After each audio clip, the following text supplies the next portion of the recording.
The luxury cruiser was 70% underwater. But I didn't reach for a lifeboat. I reached for a welding torch. Want to know what I built while 35 girls screamed for salvation? Because if the hull gave way, the abyss would swallow us before the Leviathans even noticed our scent. By the end of this video, you'll understand why true salvation requires tearing everything else apart. Did I care about their tears? No. Crying didn't plug leaks. The freezing ocean gnawed at my ankles, rising steadily with every passing second. The grand ballroom of the cruise ship looked like a tilted, shattered fishbowl. Torn silk curtains floated on the dark, oily water like dead jellyfish, tangling with overturned mahogany dining tables and shattered crystal chandeliers. Among the floating wreckage, 35 students from an elite academy huddled on the remaining dry balcony. They were cold, terrified, and desperately waiting for a hero to rescue them. I was just the cynical guy holding a heavy wrench, covered in grease and seawater. I ignored their endless wailing. My focus remained entirely on the fractured steel bulkhead separating us from the crushing deep. A deep, unnatural vibration suddenly rattled through my heavy boots, shaking the deck plates. Something rammed the exterior. The girls shrieked in unison, a chorus of sheer panic. I didn't flinch. I ran my bare hand over the ruptured seam. A sharp crack echoed through my skull, followed by a blinding migraine that brought me straight to my knees. The system's text burned violently into my retina's hull integrity critical. Assimilation available. I didn't need the glowing letters to understand the danger. I could feel the vessel dying under my fingers, groaning in mechanical agony. I pressed my palm flat against the freezing metal wall. My hidden ability had awakened 2 days ago, right after the first colossal rogue wave struck. It wasn't simple magic. It was a demanding, hungry parasite living in my veins. Every time I used it, a piece of my own physical energy drained away, leaving me hollowed out and shaking. I focused my intent, pushing past the exhaustion. The steel beneath my skin began to soften, glowing with a faint, pulsing blue luminescence. The material felt unnaturally warm against my palm, throbbing with a faint, greedy rhythm that left me severely dizzy. I molded the substance, stretching it across the breach. But why was the glow suddenly turning a sickly shade of crimson? I snatched my hand back, gasping as a wave of intense nausea hit my stomach. The red light immediately faded back to blue, solidifying a small portion of the crack. It wasn't enough. The structural damage was too severe. A heavy splash sounded directly behind me, breaking my concentration. "What are you doing down here?" she asked. "Fixing the ship," I said. "With your bare hands? Do you have a better idea?" I didn't turn around. I knew the voice well. The student council president stood knee-deep in the freezing water, shivering violently. The other 34 girls watched us silently from the balcony above. I didn't know it yet, but this rusted hull was just a canvas for the real weapon. I returned my attention to the stubborn bulkhead. The azure energy flared again as I forced my ability outward, demanding the cold metal to bend to my will. I knit the torn steel together like a crude, desperate surgical suture. Sweat stung my eyes, mixing freely with the ocean salt spray. My arm muscles screamed in agonizing protest. The breach finally sealed tight. The rushing water stopped. For a fleeting moment I thought we were safe. A collective sigh of relief echoed loudly from the girls on the balcony. I wiped my forehead, allowing myself a grim, exhausted smile. Then the entire floor dropped 3 feet. Screams erupted all over again, louder this time. The ship groaned terribly, shifting its massive weight further into the dark abyss. We hadn't fixed the sinking. We had merely delayed the inevitable drowning. Did I really think a single patch would save a vessel this massive? Apparently, my optimism was as deeply flawed as the shattered hull. I stumbled forward, catching myself hard against a tilted decorative pillar. The icy water rapidly surged from my calves up to my waist. The freezing temperature bit into my exposed skin like hundreds of tiny, vicious needles. The president lost her footing, plunging deep under the swirling surface. I grabbed her collar and hauled her up, dragging her coughing form toward the nearest staircase. She choked up seawater, clinging to my heavy jacket with trembling hands.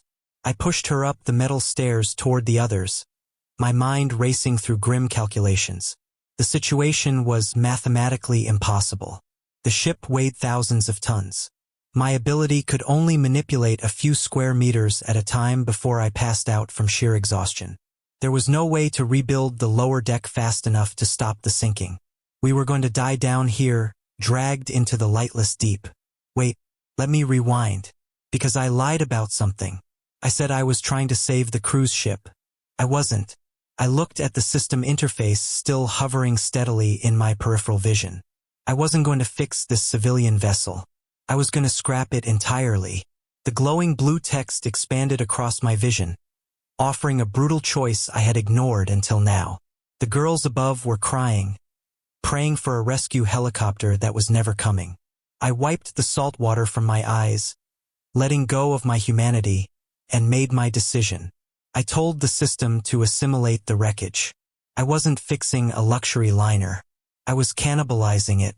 Every choice I made from that second onward was leading to the final whisper. The prompt hovered before me. Initiate battleship conversion. Material cost 4,000 tons. Biological catalyst required.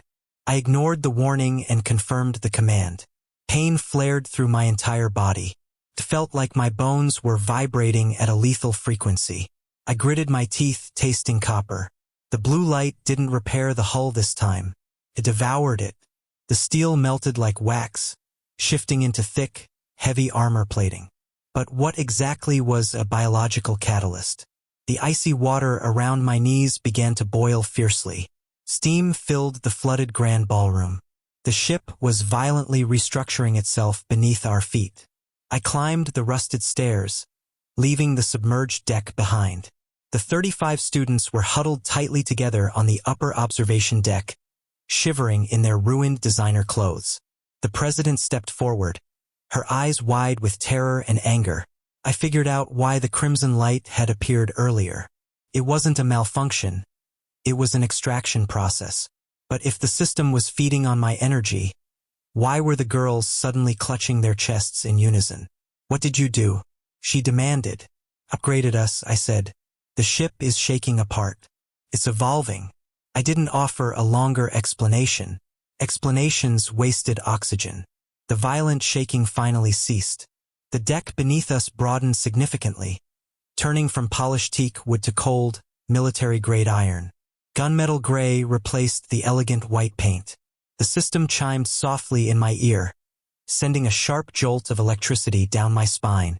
I winced, rubbing my neck. Conversion 10%. Basic defenses online. The power I needed to survive wasn't in the steel itself. I understood the basic structure now. But why did the newly formed anti-air cannon require a human biometric lock to aim? I walked past the terrified students and peered over the reinforced railing. The dark ocean churned unnaturally. The rogue waves that hit us weren't random weather anomalies. Dark, massive shapes circled the vessel, their jagged dorsal fins cutting sharply through the white foam. These weren't ordinary sharks.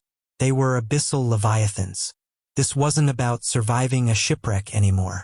It was about surviving a coordinated siege. We weren't just sinking. We were being hunted by the ocean itself. The system interface flickered rapidly, displaying a tiny, pulsing red bar labeled harvest efficiency. I didn't understand it then, but the bar's rhythm perfectly matched the collective heart rates of the 35 girls behind me. Did I warn them about the lurking monsters? No. Did they need another reason to scream? Also no. Panic breeds foolish mistakes. I needed them calm, or at least quiet, while I figured out how to operate the ship's new armaments. A massive, serrated tentacle whipped out of the freezing water, wrapping tightly around the iron railing. The metal groaned under the immense pressure. I grabbed a jagged piece of scrap iron from the deck. I didn't hesitate. I swung the makeshift weapon hard. It shattered against the creature's thick, rubbery hide. My hands went numb from the violent impact. The monster lunged. I threw myself backward onto the hard deck. The beast's triple-hinged jaws snapped empty air right where my head had been. It hauled its massive, grotesque body over the railing, crushing the iron beneath its weight. It was a chaotic, terrifying mess of dark scales and razor-sharp teeth, easily the size of a delivery truck. The girls shrieked in sheer terror, scrambling backward away from the monstrosity. The creature turned its blind, sensory-pitted head toward the noise. It was tracking their fear. "Get back inside the cabin," I shouted. "The door is jammed," the president yelled back. "Then break a window." "With what?" I didn't answer. I drew the creature's attention by kicking a loose metal grate. It hissed, a sound like escaping steam, and slithered toward me. I backed away slowly, calculating the distance to the newly formed cannon. I needed to activate it, but the biometric scanner glowed an angry, denying red. I slammed my hand against the panel. Access denied. Insufficient catalyst. The beast reared up, preparing to strike. I dove under its swinging appendage, feeling the displaced air rush past my face. My shoulder slammed hard against the cannon's base. For a split second, I thought it was over. I was trapped between cold iron and a hungry nightmare. Then the creature paused, confused by the sudden movement. I realized something horrifying about the catalyst requirement. I didn't have enough fear to power the system. The system didn't want my stoicism. "Scream," I yelled at the girls. "What?" the president asked. "Scream louder, be terrified." "We are terrified." I looked at the system panel. The harvest efficiency bar spiked violently as their collective panic peaked. The biometric scanner abruptly shifted from red to green. The cannon hummed to life. I wasn't the captain of this battleship. I was just the conduit. The girls were the engine. How long could I keep them terrified before their hearts gave out entirely? The cannon swiveled automatically, tracking the beast with mechanical precision. I didn't even need to pull a trigger. The system fired. A blinding flash of azure energy tore through the dense, salty air. The concussive force knocked me flat onto my back, ringing my ears until all I could hear was a high-pitched whine. The Leviathan didn't even have time to shriek. The energy beam punched a clean, sizzling hole straight through its massive torso. It collapsed onto the deck, twitching uselessly before sliding back into the dark ocean. Silence fell over the deck, broken only by the sound of 35 girls sobbing uncontrollably. The immediate threat was gone. We had a weapon. We had a floating fortress. The system pinged again, flashing a new, ominous message across my vision. Wave 1 cleared. Wave 2 approaching. Estimated hostiles 400. I stared at the dark horizon, where the water began to boil with hundreds of approaching fins. Why was the ocean suddenly glowing with a sickly, pale light? 400 pale, luminescent fins broke the dark ocean's surface simultaneously. They moved with terrifying, coordinated precision, cutting through the freezing water like living torpedoes. This wasn't a mindless feeding frenzy. It was a tactical military formation. The solitary anti-air cannon hummed beside me, its heavy barrel glowing with residual heat, but a single gun couldn't stop an entire army. I checked the glowing system interface hovering in the air. The harvest efficiency bar was plummeting rapidly. The 35 academy students weren't screaming anymore. They were utterly exhausted, slumped against the cold iron bulkheads in a state of numb, silent shock. Terror is a fast-burning, volatile fuel. Apathy was replacing their previous panic. Without their intense fear feeding the biometric lock, the cannon's targeting panel flashed back to a dead, useless red. I thought I was protecting them from the monstrous horrors outside. But the grim truth was far worse. I wasn't their noble savior. I was just the desperate warden of a floating biological battery, and my primary power source was running bone dry. A heavy, concussive impact rocked the starboard side of the vessel. The newly reinforced hull shrieked in agonizing protest. I stumbled hard, tasting thick copper blood where I bit my tongue. The system text burned aggressively against my retinas, sending a searing spike of pain through my temples. Hull breach imminent. Secondary armaments offline. Manual override required. I gasped heavily, clutching my pounding skull as the metallic deck vibrated violently under my heavy boots. I needed to force a structural upgrade right now, or we were all going to die in the dark. I suddenly figured out exactly how the system processed their raw fear. It was aggressively siphoning their adrenaline through the conductive deck plates. But why did my own vitals remain entirely untouched by the parasitic harvest? And if the ship was actively feeding on them, what twisted payment would it demand when their fear finally ran out?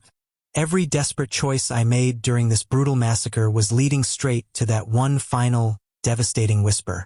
Two colossal Leviathans launched themselves from the churning waves, their massive bodies slamming heavily onto the upper observation deck. The thick iron buckled beneath their immense weight. They hissed, their blind heads snapping instantly toward the huddled group of girls. Did I draw my makeshift iron weapon? No. Did I run forward to play the sacrificial hero? Also no. I knelt quickly on the freezing floor and pressed both bare palms against the main power conduit. The system interface flickered erratically, showing a hidden percentage labeled soul binding rate slowly ticking upward. I didn't understand the grim implication then. I simply poured every ounce of my remaining physical stamina into the cold metal. The ship groaned deeply, feeling incredibly hungry and demanding. I desperately needed a new biological catalyst. The terrified girls couldn't provide it anymore. So, I decided to offer the parasitic system something else entirely. What exactly are you doing down there? The student council president screamed. Buying us a few more minutes, I replied, my vision blurring heavily. They are going to tear us apart. Only if I let them. I didn't break my physical contact with the pulsing deck. I deliberately channeled my own blood directly into the rusted seams of the main conduit. The sharp edges sliced my palms open, but I ignored the stinging pain. The system greedily accepted the raw offering with a tremendous surge of blinding blue light. The deck plates shifted violently, throwing the two intruding beasts dangerously off balance. Hidden, armored hatches slammed open simultaneously across the entire ship's perimeter. 6 automated, heavy rotary turrets deployed smoothly from the hull. They rapidly spun up. Fire rained down. The deafening roar of heavy artillery easily drowned out the monster's furious hissing. The automated turrets tracked the 2 Leviathans on the deck, shredding their thick hides in mere seconds. Dark blood painted the gray iron. The weapons didn't stop there. They pivoted smoothly toward the turbulent ocean, unleashing a relentless barrage into the dark water. The hundreds of pale fins vanished in a chaotic storm of violent impacts. For the first time in several agonizing hours, the ship's radar screen finally blinked clear. A ragged, breathless cheer slowly went up from the exhausted students. Some wept openly in sheer relief. Others simply collapsed onto the cold metal. The immediate slaughter was finally over. I sat back heavily, wrapping torn, greasy strips of my heavy jacket around my freely bleeding hands. The 6 turrets hummed quietly in standby mode, their long barrels smoking in the freezing sea air. The true power I was looking for wasn't in the ship's newly formed heavy cannons. It was hidden deep within the system's twisted logic. I watched the president stand up slowly, her expensive uniform thoroughly ruined, her face pale but determined. She walked deliberately toward me, a strange, hard expression replacing her previous, overwhelming terror. She smoothly reached deep into her soaked pocket. Why was her hand perfectly steady when every single other girl on the deck was shaking uncontrollably? Thank you for everything, she whispered softly, stopping exactly 3 feet away from me. We honestly owe you our lives. I nodded slowly, feeling far too drained to speak properly. For a brief, shining moment, I felt a genuine sense of victory. We had miraculously survived the impossible mathematical odds. We had beaten back the hungry abyss. I closed my eyes briefly, letting out a long, shuddering breath of profound relief. Then I clearly heard the unmistakable, sharp metallic click of a safety mechanism deliberately disengaging. I snapped my eyes open wide. She was pointing a silver, compact pistol directly at my chest, her finger resting firmly on the trigger. The immense relief instantly evaporated, replaced entirely by a cold, crawling dread. She didn't look even remotely grateful anymore. She looked exactly like a professional executioner. She held the gun steady. I stared at the dark silver barrel, feeling the crushing fatigue dragging my heavy bones down. This was the ultimate, bitter contradiction.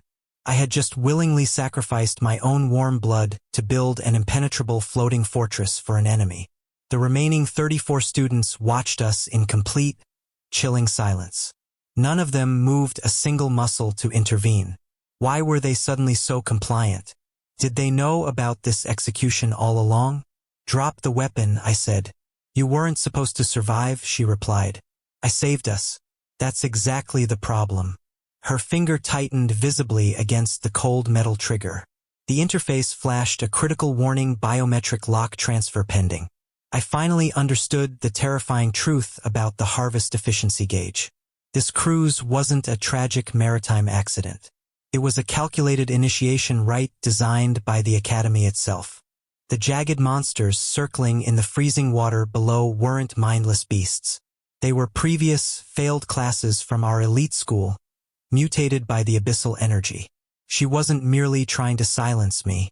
She was offering my assimilation ability as the final biological catalyst to complete the battleship's awakening. This wasn't about escaping the freezing ocean anymore. It was about preventing these zealots from launching a parasitic war machine into the civilian world. The stakes were higher than my meager life. If she pulled that trigger, the shadowy academy would gain a literal weapon of mass destruction powered by human fear. "The system won't accept you," I bluffed. "It already has," she smiled. A deafening gunshot rang out. Pain exploded sharply in my left shoulder. "It didn't fall." The parasitic system fed heavily on extreme physical trauma, and the fresh bullet wound instantly provided one last, violent surge of desperate adrenaline. The azure light erupted from my bleeding palms, but I didn't aim it at the damaged hull. I aimed it directly at the iron deck beneath her ruined boots. The solid metal liquefied instantly. She shrieked loudly as she dropped straight into the newly hollowed cavity. The iron immediately snapped shut around her, trapping her tightly waist-deep in the hardened deck. The silver pistol clattered uselessly across the bloody grating. I kicked it over the reinforced railing into the dark, churning water. The other girls started screaming again, backing away from my bleeding form. I stood slowly over her struggling body, ignoring the agonizing pain radiating from my shattered shoulder. The interface shifted rapidly, deleting her administrative access and replacing it with my biometric signature. The glowing text turned to pure, undeniable gold. "Vessel transference complete. Welcome, Captain." The dark abyss never truly wanted to drown us. It only wanted to find a commander ruthless enough to steer its cursed, sunken fleet. But I stopped playing their rigged game the exact moment I understood the true cost of the whisper. What wakes up when the radar finally detects the real mothership?